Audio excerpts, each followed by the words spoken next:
class, get your English. Okay po. Yes po. Ito na po yung English. O, sige. Ma'am, tapos na po ka magsulat. O, sige.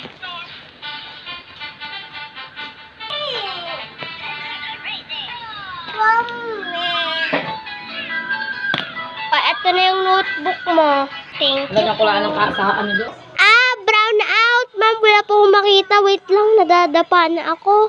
Ito na lang, nagbuhay yung ilaw. Kung hindi, napakadilim talaga. Okay, class, magsi-uwian na nga kayo. Baka madamay pa ako eh. Sa wakas, uwian na. Sa wakas rin, uwian na.